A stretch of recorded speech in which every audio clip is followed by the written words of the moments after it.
and gentlemen, it is Thursday night, and we are finally back. It is time for Shoot from the Hip. And as you know, the number to call, 1-559-726-1300, access code 742-021#. So, without further ado, I'm going to welcome my guest, my co-host at this time, the lovely Miss Bernadette.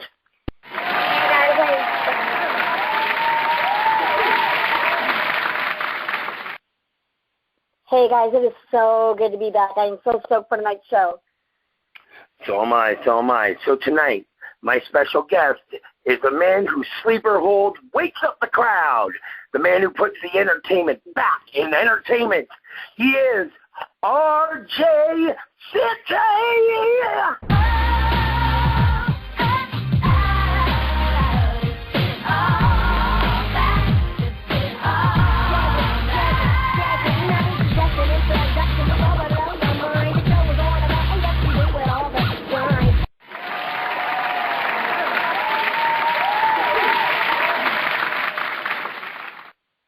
Hello, everyone. How are you? Well, we are doing well, RJ, and welcome to the show. It's a pleasure having you. And what is the name? The shoot from the hip. Yes, Shoot from the Hip. I assume they would be Bernadette's hips that you're shooting from. You're assuming what? I'm assuming that it's Bernadette's hips that you were shooting from. You're assuming it's Bernadette's hips we're shooting from. Yes. You're going to have to shoot a little low then, I guess, right? Oh, yes, of course. And I really enjoy that laugh track. I have one at home. Oh, my goodness. So, getting down to some business now. Okay, so now I know currently you're doing some comedy improv and what have you. Are you planning on bringing that to some of your matches? Because I know that you do, like, not just your intro, but, like, the actual match itself. How does that help you with your actual matches? Well, I would say it certainly helps with my promos before the matches. I think that's pretty obvious. I enjoy just getting on the microphone and looking around and just commenting on people that I see. That's probably the most fun of my evening. Oh, you can definitely tell that. Yeah. And I know that, like, you wrestled first before you got into movies and TV, and all of a sudden you sort of venturing that way. How was being a wrestler helped with that crossover? It helps that I can just, like, I'm used to doing everything in one take. And getting through something. If somebody messes up a line, we can usually just keep going and figure it out, which is very nice. And how else does it help me? I'm very comfortable wearing little clothes. Most of my roles have been not fully clothed. Right. I'm thinking now, and I think pretty much everything I did involves either no shirt or no shirt and no pants. Yeah. Well, and incidentally, and it's very bizarre, everything I've done, they've put eyeliner on me. For whatever reason, they enjoy doing it, and it's just, I don't know. Everywhere, every show or movie I do, they go, you know what, you look good in eyeliner. And there you go. Yeah. Well, I think when males wear it, it's skyliner, right? Isn't that? Yeah, but it's different because I don't wear it in I'm a prettier man, so you are a pretty boy. It's true. Yeah, you put makeup on a man. Like if you put makeup on Rob, if I may use you, you'd be like, oh no, Rob, you're a man wearing makeup. Yeah, But Rob would not look as good in makeup as you do. Yeah, but you put it on me, you'd be like, okay, I can handle you. If you were a woman, I can handle that. Okay, this just got right off the rails. Okay, I don't even know what to say to that. So speaking of lost for words, I'm going to go into first impressions. Now, what that is just a really quick. I'm going to list 5 or 6 people. Just so then you say Jerry Seinfeld, and I'll go was Rob and Bernadette? That thing? It's like an impression thing? That's right. Yeah. Well, not an impression thing, just your first, like, memory of them, or, like, just a quick little thought about that wrestler. Okay. For example, a guy you've been in the ring with, a guy that you've wrestled more than once, Will White or Bill Black. I like Will White. He seems like a fine young gentleman who twitches a lot. I don't like Bill Black. Bill Black hits a lot harder, and it's not a lot of fun. So if there's some way we could get him electrolysis or whatever that surgery is to get him fixed, I would be in support of just sticking with Will White. I think start a Kickstarter. Yeah. There we go. Next guy, one of your tag team partners, Cody Deaner. Oh, well, Cody Deaner, we got into a point in our lives where we've wrestled so much that there's nothing to do but for us to team together, and now we've teamed together twice, and I think it was very well received, and I think we're going to continue teaming because he dislikes people just as much as I do. So it seems to be a nice professional relationship. You know, nothing brings people together like hatred of other people. I guess you can say. And I believe one of your trainers, John Rambo, when I heard this, I thought it was Sylvester Stallone, so you may have to indulge the audience with a quick story about that. He does actually look like him. Yeah, I actually looked him up because I was like, this has got to be a rib. I'm like, what the hell's going on here? But yeah, go ahead. No, he looks pretty much like him, and you can clearly see why he had that name. But yeah, he was trained by Rocky Johnson. Okay. Very nice, and it was a very old school place to start and work around, and they're very, very nice old school people, which was very enjoyable for me. Very cool. I do know that we got some callers in the queue already, so if anybody else wants to join the convo, they know the number. It's 1-559-726-1300, and of course the access code is 742021. Hit the pound key to let us know that you're in the room and you're ready to be entertained. But I do have a couple more just really quick ones for you, RJ. And there are people that I'm sure the audience is going to know a little more. Let's start with Jericho. What do I think of Chris Jericho? Yeah, maybe the first time you saw him, or maybe you've gotten to meet him, anything like that. I've never met him, but I was a big fan of his when I was a kid in like WCW. I thought he was just very funny, and I liked what he did with his hair. He certainly innovated a certain wrestling hairstyle, which is like outstanding. Good for you. Anytime you can, do something really stupid and have it be so stupid that people go, this is great, and I'm going to copy it, then you've done a good job. Exactly, right? Yeah. Another guy who's sort of a little bit of a crossover star, maybe people have heard of him, John Cena? Never heard of him. Never heard of him? Nope. Oh, RJ. That's why we have you on. Yeah. Your thoughts on Cena? He seems like a very nice guy, and he seems like just like a really good person. That's nice that he could seem like a good person. Then sometimes I watch him and I go, I wish I could be a good person. Because you look at him and you're like, you know what, you're good. All the Make-A-Wish stuff, you were an awesome person.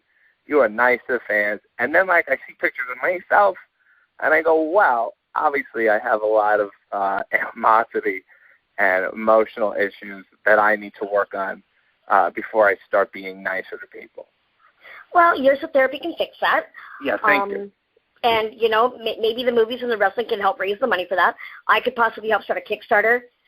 We've got your back, RJ, for sure. Yeah, let's start some more Kickstarters. That's what the world needs.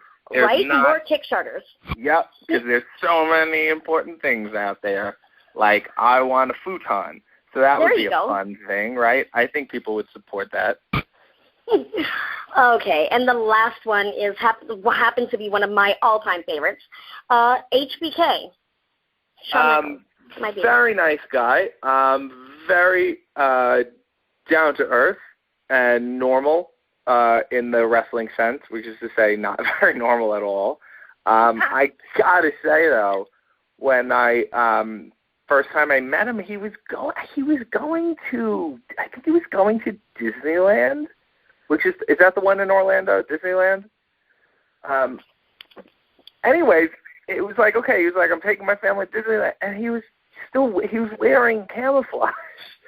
And right. It's like, why at a certain point, like when you're in the city or an urban area, camouflage no longer has its effect. when you're in Disneyland, the city, camouflage no longer has effect. When you're in Disneyland, wear, the mouse ears, wear a dress like Cinderella, wear a mask on head, that would help you blend in. Camouflage, no, you will be the one guy with camouflage in Disneyland. So, yeah, those are my thoughts. Right. Okay. Well, now I'm going to get to the callers. So. We have not screened them. We don't know what the questions are. Yeah, we have not screened any of our callers. We don't know what any. So we don't know what any questions are. But I know that. So I know that, but I do know we have some callers in the queue. So, Mr. Producer, L, let's get this going. Who's our first caller? You got a caller from the 313. Hello? From the 313. Hello. You're on with RJ. Hi. Hello. How are you? Hello. Hi, RJ.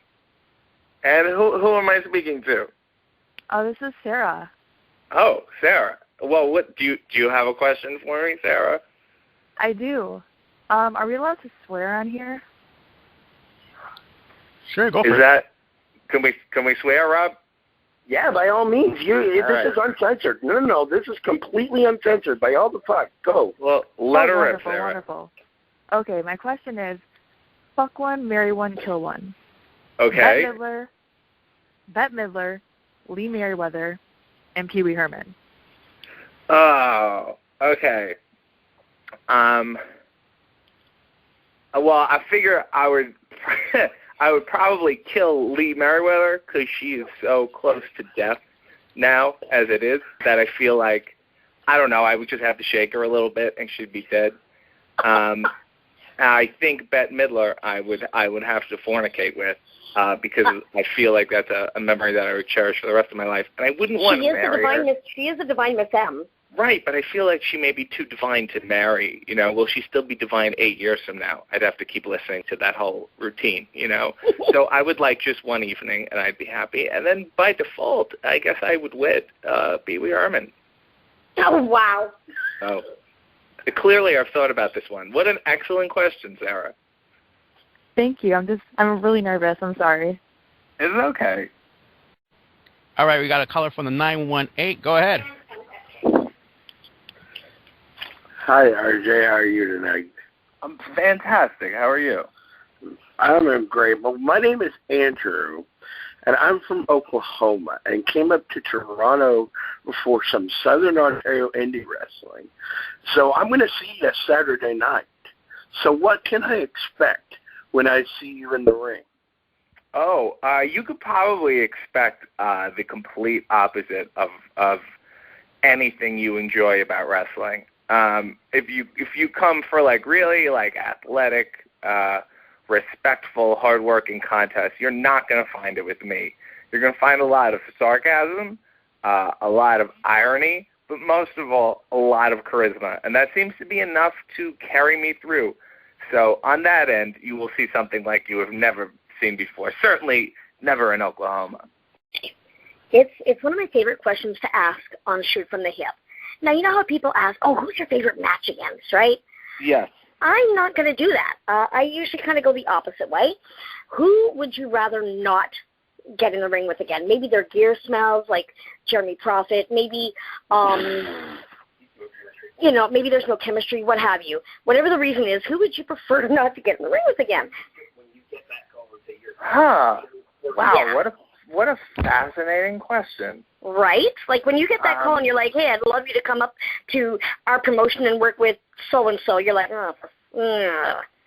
really? Okay. This is such a good question.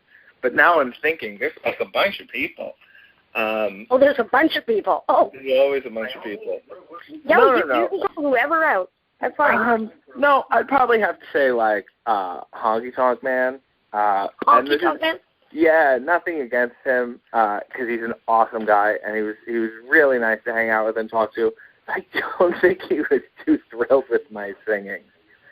Oh, you don't think he was thrilled with your singing? No, I think he was a little, he was a little put off by it. Again, it was kind of his gimmick, so I think maybe he felt a little gimmick infringement. I could see the little, a little animosity there, okay. Yeah, so for that sake, other than that, he was a very nice guy, but when I started singing, I don't think he was too thrilled about the whole thing. Actually, you know what? I changed my mind. My answer is Coco Beware.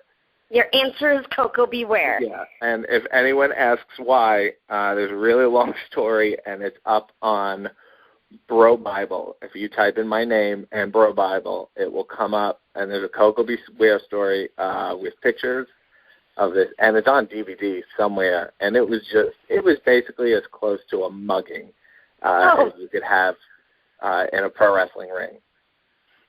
Right. Yeah. Oh, and then wait a minute. I'm going to call him out. And then I saw him like a year later in Buffalo, and I was eating a bag of almonds, and he's like, "Oh, hey, can I have some almonds?" I'm like, "Sure." Finishes the whole bag. Oh, damn. So, yeah. So he not ate all only your does almonds on you. Yeah. So not only does he owe me my self-respect back, I would also like a bag of almonds. Sorry. This is really, I know this is getting intense. I'm shooting from the hip here. I'm getting all my almonds back. This is what we're here for. Yes. So, speaking of road stories, I'm going to go into a brand new segment for this show, and I'm using you as a guinea pig for it because you have the best story ever. This segment's called One for the Road, and it's literally just a road story. Now, if it's possible, if you don't mind, I would love for you to explain your very first interaction with the Iron Sheik, because from my understanding, that's a story that needs to be told on air. Oh, absolutely. So we're doing a show, ironically, in Oshawa, because that's where all horrible things happen. And doing a show in Oshawa because, ironically, that's where all awful things happen. Yes. And I was scheduled to do a thing with him. Not even I was going to have a match and then some sort of altercation where he put me in the camel clutch. So this was obviously, a while ago where he was a little more mobile. Right. And this was before he became this, bizarre internet celebrity. So this is before Twitter. Right.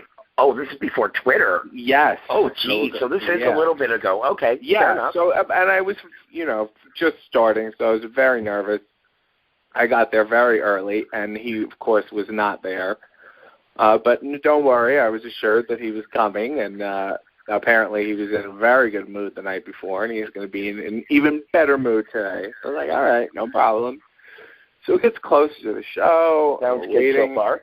We're waiting, and putting my match together, and where is he? Oh, he's not, but, he's coming. He doesn't need to do that much. He just, puts you in the camel clutch. But then I'm like, okay, that's not a big deal. I'm sure he's done it 1,000 times before. It's the guy's move. Right. I know what it looks like. He knows what it looks like. That's right. It's getting closer and closer, and I think we're, just about to go out, and he finally pulls up, but he will not get out of the van because he was making some certain requirements of the promoter and demanded he get them before he get out of the van. So needless to say, he was not going to be making an appearance, so I had to go have my match. So I have the match, and during the match I noticed the fans are getting up and leaving and then coming back to their seats and then getting up and leaving again. And I'm like, was the match this good? Am I that horrible of a wrestler that they're just leaving? I don't understand. So I finish the match and then go backstage, and then it turns out the fans have figured out, A, that he's not going to come out, and B, that he's in this van going insane.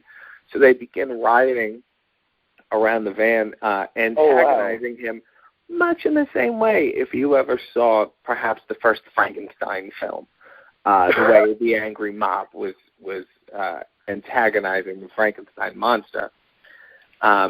and he was yelling at them and spitting at the window and hitting the window with his beer bottle, just being a general nuisance. And a lot of people whipped their cameras out. I'm sure it's on YouTube.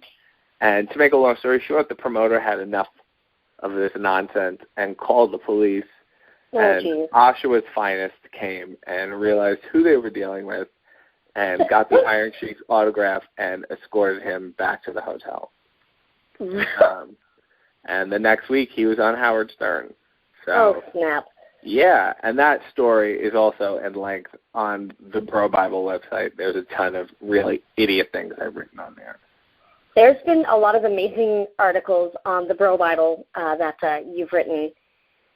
Some of the craziest things that fans have said to you, all that stuff. So I really hope our fans check that stuff out. Now, speaking of checking you out, what is up next for RJ? Where can people find him on social media? Where will people be able to see and get entertained by RJ City in an area near them coming up soon? Well, first, as you know, you can see me this Friday night for the stunning conclusion of Sleeper Hold at the Bad Dog Theater. Of course, I assume you guys will be there. Oh, yes, we will all be there. Outstanding. Bad Dog Theater is 875 Bloor Street West in Toronto, which is like Ossington Station. The show starts 8, and it's the stunning conclusion to our improvised soap opera, I guess, about a indie promotion in Ontario in 1982. And there's a bunch of tights, and there's a bunch of stupid games, and there's a bunch of horrible wrestling references. And then the next night, I'm in Pickering for a show called Golden Dreams, which kind of sounds pornographic. So I'm interested to see how that plays out. Right. That's put on by Destiny, right? Yes, it is. Kevin Nash is also on the show. And it's a charity show, too. It's a charity show for the Pickering Durham Special Olympics? Police. Yes.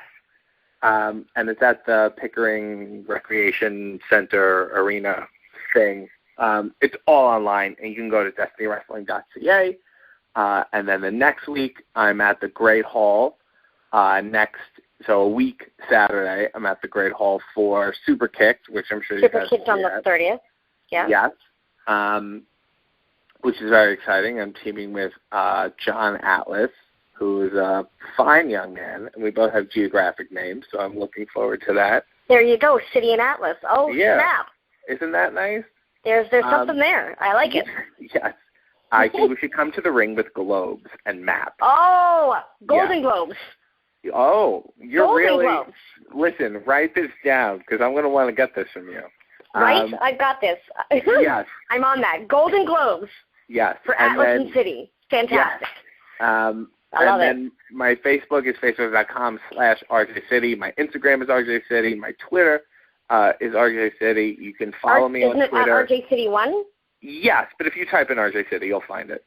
Okay. You'll know there's a guy with a square jaw and no shirt, and it's me. I encourage you to follow me and then realize I tweet too much about stupid stuff, and then feel free to mute me. But let me know. Let me know. I would like to know. Be honest with me. I won't get offended. Amazing. Well, now that they know where to find you, I'm just gonna tell everybody where they can find us. Yeah. They can find us on Twitter at RWS Media, and of course Rob is at Twitch80, and I am at Gemini Diva 75. On Facebook, you can follow us and join our groups. So facebook.com/group, and then it's RWS Media. You can also go and join the group facebook.com/groups, and it's Revolution Wrestling Fans. And then if you think you can cut a better promo than Batista or Brock Lesnar, and you couldn't, go to facebook.com/group RGW Brawl. And I'm going to hand this over to Rob because he's going to talk all about the rest of the banner shows under the RWF banner. That's right. Okay, so on Monday nights, right immediately following Rob, we've got Rampage. On Tuesday nights, somewhere around 10 o'clock Eastern mark, it's Face-Off with our host, Keyshawn Jones. The host of Rampage, I guess I should point out, is our own very own RWF producer, EL.CIBERNETICO. And then on Thursday nights, again, Shoot from the Hip with myself and Bernie. And then on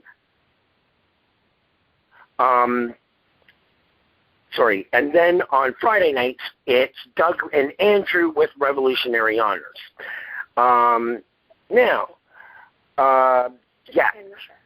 So just before we go to end the show, RJ.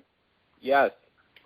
Can you please tell us, well, I'm going to do it this way. Can you please tell us who you're working this Saturday, and then, if possible, can you please kind of promo on them? Well, here's an interesting fact. I was supposed to work Chris Sabin up until today, but I found out he is injured, or he's too insecure about facing me.